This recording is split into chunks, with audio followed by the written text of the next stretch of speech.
जय हिंद दोस्तों। अगर आप क्लास 10th के बच्चे हैं या किसी भी क्लास के बच्चे हैं तो आपको समझना चाहिए कि माध्य और माध्यिका कैसे निकालते हैं। चलिए मैं बताता हूँ। अगर यहाँ पे कुछ भी संख्या लिखा रही है, कुछ भी अंक लिखा रही है, उसका अगर माध्य निकालना चाहते हैं तो उनके लिए एक सूत्र होता है। सूत्र क्या होता है? सभी संख्या के योग, सभी संख्याओं का योग बटा कुल संख्या, सभी संख्याओं के योग बटा कुल संख्या। देखिए यहाँ पे सूत्र ये हो गया। अब सभी कुल संख्या क्या है? 3 है, 5, 4, 2, 6, 3, 5 है। इनका योग, योग का मतलब होता है जोड़, योग का मतलब क्या होता है? जोड़। चलिए जोड़ते हैं। यहाँ पे 3 और 5 जोड़िएगा 8, 8 4 होता है 12, 12 2 14, 14 6 होता है 30, 14 6 20, 20 3 23, 23 5 होता है 28। तो सभी संख्या का योग क्या हुआ? 28 बट्टे बट्टे कुल संख्या कितना है? कुल संख्या मतलब टोटल संख्या क्या गो? 1 गो, 2 गो, 3 गो, 4 गो, 5 गो, 6 गो, 7 गो। कितना निकला? 7। अगर इसको काटते तो 7 चौके कितना निकलता? 28 मतलब 4। अगर इसका माध्य देखिएगा तो माध्य कितना निकला? माध्य हुआ 4। क्या हुआ? माध्य 4 हुआ। अब समझते माध्यिका क्या निकल, माध्यिका कैसे निकाला था? माध्यिका निकालने के लिए क्या क्या रहता है कि आपको जो भी संख्या या अंक दिया रहेगा उसको आप बढ़ते क्रम में लिखिए। बढ़ते क्रम का मतलब होता है कि छोटा से बड़का की तरफ, छोटा से बड़ा अंकों की तरफ। आप देखिए इसमें से छोटा अंक कौन सा है? सबसे पहले छोटा अंक कौन सा? छोटा अंक 1 है। उससे बड़ा कौन सा है? 2 है। उनसे बड़ा कौन सा है? 3। उनसे बड़ा कौन सा है? उनसे बड़ा 4 है। उनसे बड़ा कौन सा है? उनसे बड़ा 5। 5 से बड़ा 6। हमको लगता हो गया नहीं, एक ठो और है। 6 बड़ा क्या है? 8। देख, अब देखिए ये तो बढ़ते क्रम में लिख दिए हैं, लेकिन माध्यिका कैसे निकालेंगे? माध्यिका निकालने के लिए देखा है टोटल संख्या कितना है?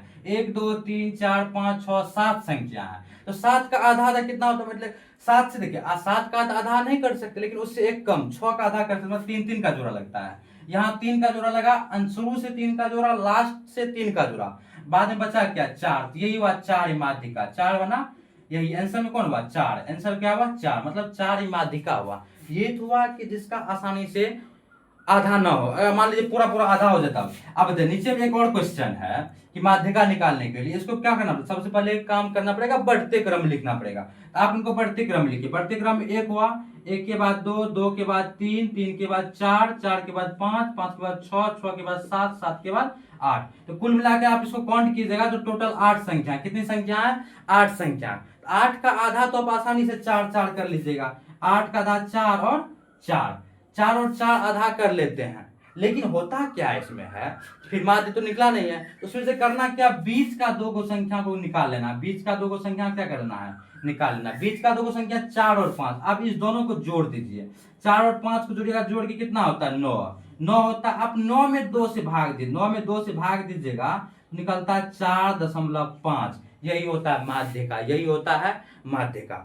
अब समझते हैं बहुलक। बहुलक क्या होता है? बहुलक वो होता है कि देखिए यहाँ पे संख्या लिखा हुआ है। अब जो संख्या सबसे ज्यादा बार आया होगा वही संख्या बहुलक होता है।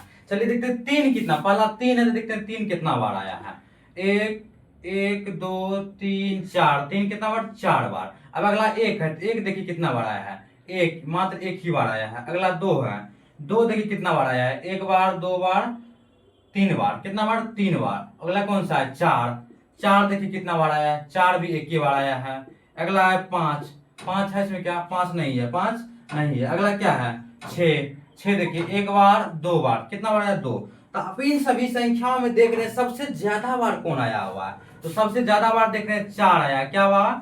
4। तो इसका आंसर क्या होगा? 4। क्या होगा? 4। इसका मतलब बहुलक का आंसर कौन होगा? 4। अब देखते हैं परिसर क्या होता है। ध्यान दीजिएगा, परिसर ये होता है कि जितना बड़ा संख्या लिखा रहे, कुछ भी लिखा रहे, तो परिसर उसको कहेंगे सबसे बड़ी संख्या में से, बड़ी संख्या में से छोटी संख्या को घटा देंगे, सबसे छोटी संख्या को घटा देंगे तो वही होता है परिसर। आप इसमें देखिए सबसे बड़ी संख्या क्या है? तो सबसे बड़ी संख्या देख रहे होंगे 9 है, और इसमें सबसे छोटी संख्या, सबसे छोटी संख्या 1। आप इसको 1 को माइनस कीजिए तो कितना होता है? 9 में से गया 8। तो परिसर कितना हुआ? परिसर 8 हुआ। अगर आपको समझ में आया होगा तो वीडियो को दोस्तों के साथ शेयर कीजिए, इस चैनल को सब्सक्राइब कीजिए। जय हिंद दोस्तों।